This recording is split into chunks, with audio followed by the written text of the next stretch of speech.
Yes good evening. నేను Ashok. Welcome to DNA daily news analysis. నాతో పాటు జాయిన్ అవుతున్నారు రమాదేవి అండ్ ఆశ.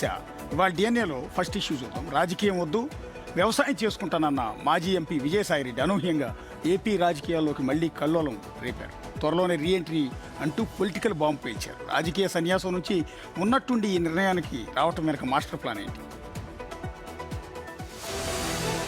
ఇన్నాళ్ళు ప్రత్యక్ష రాజకీయాలకు దూరంగా ఉన్న మాజీ ఎంపీ విజయసాయిరెడ్డి సడన్ గా సెకండ్ ఇన్నింగ్స్ కు గ్రౌండ్ ప్రిపేర్ చేసుకుంటున్నారు. త్వరలోనే ప్రెస్ మీట్ పెట్టి తన ఫ్యూచర్ ప్లాన్ ను ప్రకటిస్తానంటూ ఎక్స్ వేదికగా ఆయన పెట్టిన పోస్ట్ ఇప్పుడు పొలిటికల్ సర్కిల్స్ లో బిగ్ డిబేట్ పాయింట్ గా మారింది. ఆయన సొంతంగా కొత్త రాజకీయ పార్టీని స్థాపిస్తారా, లేదంటే బీజేపీ గూటికి చేరుతారా? వైసీపీకి దూరమైన తర్వాత సాయిరెడ్డి వేసే అడుగులు ఎటువైపు పడతాయోనన్న ఉత్కంఠ మొదలైంది. ఆత్మ గౌరవంతోనే నిర్ణయం తీసుకుంటారంటూ సాయిరెడ్డి చేసిన వ్యాఖ్యలు ఇప్పుడు ఊహాగానాలకు మరింత పదును పెడుతున్నాయి. అసలు విజయసాయిరెడ్డి రీఎంట్రీ ప్రకటన ఎవరికి అడ్వాంటేజ్ కాబోతుంది? ఏ పార్టీ రాజకీయ సమీకరణాలను నిలువునా దెబ్బతీస్తోంది?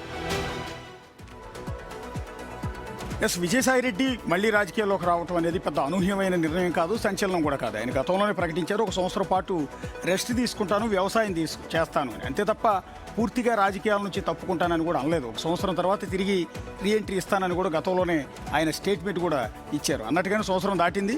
ఇప్పుడు బహుశా వాళ్ళు ఒక ట్వీట్ చేశారు, రాజకీయ పునఃప్రవేశం, భవిష్యత్తు ప్రణాళిక, కార్యాచరణ త్వరలో పాత్రికేయ మిత్రుల సమావేశంలో ప్రకటిస్తాను. నాది స్వతంత్ర భావజాలం, ఎలాంటి ఒత్తిళ్లకు, ప్రభావాలకు లోను కాకుండా నిర్భయంగా రాష్ట్ర ప్రజా ప్రయోజనాల లక్ష్యంగా ఆత్మగౌరవంతో నిర్ణయం తీసుకుంటాను. దీన్ని బట్టి చాలా స్పష్టంగా అర్థమవుతుంది. గతంలో ఆయన బీజేపీలో చేరతానని రకరకాల ప్రచారం జరిగినా ఇప్పుడు పెట్టిన ట్వీట్ని బట్టి చూస్తే ఆయన రీఎంట్రీ, ఒక కొత్త రాజకీయ పార్టీ పెట్టే ఆలోచనలో ఉన్నట్టుగా చాలా క్లియర్ మెసేజ్ అయితే ఇక్కడ కనపడుతుంది. బహుశా ఈ వారంలోనే ఆయన ప్రెస్ మీట్ పెట్టి బహుశా మీడియా ముందు ఆయన ప్రకటించే అవకాశం కూడా ఉంటుంది. సో దీన్ని తప్పుపట్టాల్సిన అవసరం లేదు. రాజకీయాల్లో ఎవరైనా పార్టీ పెట్టచ్చు, ఎవరైనా రాజకీయాల్లోకి రావచ్చు. ఆల్రెడీ ఈయన రాజకీయ పార్టీలోనే ఉన్నారు. వైఎస్ఆర్ కాంగ్రెస్ పార్టీ 2019 గెలుపులో అత్యంత కీ రోల్, ఆ పార్టీలో సెకండ్ పొజిషన్ కూడా ఉన్నారు. సో జగన్మోహన్ రెడ్డి తర్వాత ఎవరు వైఎస్ఆర్ కాంగ్రెస్ పార్టీలో ఉంటే ఆ రోజు ఖచ్చితంగా విజయసాయిరెడ్డి. ఆ తర్వాత అనేక కారణాల వల్ల అదే వైఎస్ఆర్ కాంగ్రెస్ పార్టీలో ఉన్న కొంతమంది వ్యక్తుల వల్ల ఆయన విభేదించి ఆ పార్టీ నుంచి బయటికి రావాల్సి వచ్చిందే తప్ప వాస్తవానికి జగన్మోహన్ రెడ్డితో కలిసి గతంలో లాంగ్ జర్నీ, అప్పట్లో వైఎస్ రాజశేఖర రెడ్డితో కావచ్చు, ఆ తర్వాత జగన్మోహన్ రెడ్డితో కావచ్చు, జగన్మోహన్ రెడ్డి పార్టీ పెట్టినప్పటి నుంచి కూడా, పార్టీ పెట్టకముందు కూడా ఆయన మొత్తం ఆయనతో కలిసి నడిచారు. ఏకంగా ఆయనతో పాటు వైఎస్ జగన్మోహన్ రెడ్డితో పాటు అక్రమాస్తుల కేసులో ఆయన చెంచులగూడ జైల్లో 16 నెలల పాటు జైల్లో కూడా ఉండొచ్చారు. సో ఇంతటి అనుబంధం జగన్మోహన్ రెడ్డితో ఉన్నప్పటికీ జగన్మోహన్ రెడ్డి చుట్టుపక్కల ఉన్న కొంతమంది వ్యక్తుల వల్ల విభేదించి ఆ పార్టీ నుంచి బయటకు వచ్చారు. ఆ తర్వాత వ్యవసాయం చేసుకుంటానన్నారు.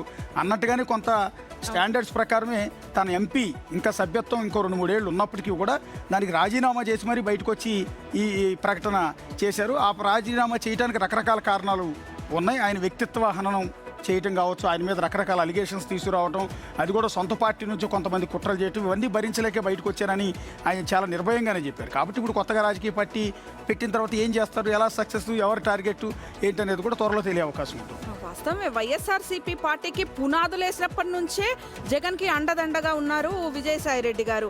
ఆ తర్వాత కాలంలో కూడా ఆయనకు ఎంపీ పదవి వచ్చిన 2025లో రాజీనామా చేశారు. రాజ్యసభ సభ్యత్వానికి రాజీనామా చేసి రాజకీయాల నుంచి వైదొలిగారు. కొంత బీజేపీ వైపుకు మొగ్గు చూపినా కూడా బీజేపీ నుంచి సానుకూల పరిణామాలు రాకపోవడంతో ఆయన బీజేపీలో కూడా ఏం చేరలేదు. ఇప్పుడు కొత్త పార్టీ పెడతాను అంటున్నారు, కానీ ఇప్పుడు శ్రావణ మాసంలో ప్రకటించే అవకాశం ఉందంటున్నారు. ఒక మీడియా ఛానల్ కూడా పెడతానని ట్వీట్ ద్వారా తెలిపారు. అయితే ఈ నేపథ్యంలో పొలిటికల్ స్పేస్ ఎంత ఉంటుంది అని కూడా చూడాలి. ఏపీ రాజకీయాల్లో చాలా పార్టీలు ఉన్నాయి. ఇప్పుడు జనసేన ఉంది, వైఎస్ఆర్సీపీ ఉంది, టీడీపీ ఉంది, కాంగ్రెస్ ఉంది, బీజేపీ ఉంది. ఇన్ని పార్టీలు, దాదాపు 5 పార్టీలు ఉన్నాయి. మళ్ళీ ఇప్పుడు విజయసాయిరెడ్డి గారు ఒక పార్టీ పెడితే పొలిటికల్ స్పేస్ ఉంటుందా? ఒకవేళ పార్టీ పెడితే ఎవరిని దీంట్లోకి రప్పించే ప్రయత్నం చేస్తారంటే ఆయన మొదటి నుంచి ఉన్నది వైఎస్ఆర్సీపీలోనే.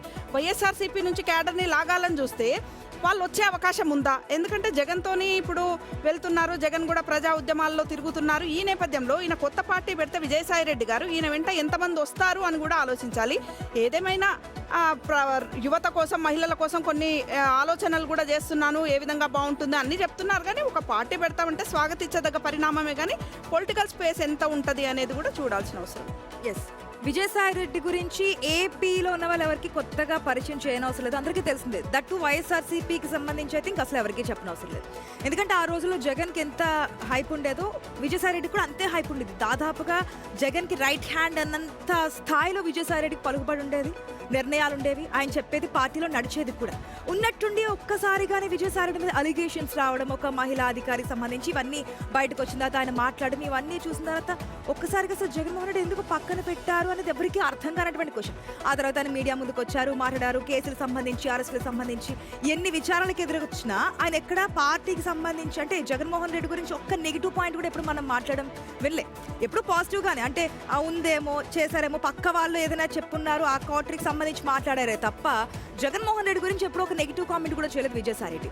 ఇక పొలిటికల్ గా పార్టీ పెడితే ఏ విధంగా ఉంటుంది అనేది, ఎస్, ఏ పార్టీ పెట్టినా రాజ్యాంగం ప్రకారం హక్కు ఉంది, వాళ్ళు ముందుకు వస్తారు. కాకపోతే ఏపీలో ఇప్పటికే ఉన్నటువంటి పార్టీలు ఎక్కువగా ప్రజల ఆదరణ పొందుతూ ఉన్నాయి కాబట్టి ఇప్పుడు విజయసాయి రెడ్డి కొత్తగా ఒక పార్టీ పెట్టుకొస్తే ప్రజల నుంచి ఏ స్థాయిలో రెస్పాన్స్ వస్తుంది అనేది డౌట్. ఆల్రెడీ 2 years స్పాన్ అయిపోయింది కాబట్టి. ఎస్, అంటే విజయసాయి రెడ్డిలో చాలా మైనస్లు ఉన్నాయి కదా, చాలా అలిగేషన్స్ ఉన్నాయి కదా, చాలా కేసులు ఉన్నాయి కదా, వాటి గురించి ఎందుకు మాట్లాడట్లేదని మీరు అనుకోవచ్చు. డిఎన్ఏ ఉద్దేశం ప్రెజెంట్ ఉన్న ఆయన పార్టీ పెడతారా లేదా అన్న దాని మీద సబ్జెక్ట్ తప్ప ఆయన మీద ఉన్న కేసుల గురించో నెగిటివిటీ గురించో విశ్లేషణ కాదు. యాజ్ ఏ మీడియాగా మేము కొన్ని ఉన్నత విలువలకు ప్రాధాన్యత ఇస్తాం, ఆ స్టాండర్డ్స్ మెయింటైన్ చేస్తాం బిగ్ టీవీ తరఫున. అందువల్ల వ్యక్తిత్వ హననం కానీ వ్యక్తిగత అంశాలకు కానీ మేము వెళ్ళబోం. ఇప్పుడు విజయసాయిరెడ్డి రాజకీయాల్లోకి వస్తున్నారా లేదా, ఇవాళ పెట్టిన ట్వీట్ అర్థం ఏంటి అనేది మాత్రమే మేము చెప్పే అవకాశం. గతంలో వైఎస్ఆర్ కాంగ్రెస్ పార్టీని జగన్మోహన్ రెడ్డి తర్వాత ఆ స్థాయిలో నడిపిన వ్యక్తి కొత్తగా పార్టీ పెట్టి నడపడం అనేది పెద్ద కష్టమైన పనేం కాదు నేను అనుకోవటం. సరే, ఎంతమంది చేరతారు ఏంటనేది తర్వాత విషయం. అండ్ ఈ సందర్భంగా క్వశ్చన్ రైజ్ అవుతుంది, విజయసాయి కొత్త నిర్ణయం పార్టీ సమీకరణాలను మార్చబోతోందా అనేది, అంటే ఏ పార్టీ సమీకరణాలు మార్చబోతోందన్న క్వశ్చన్ ఇక్కడ ప్రధానంగా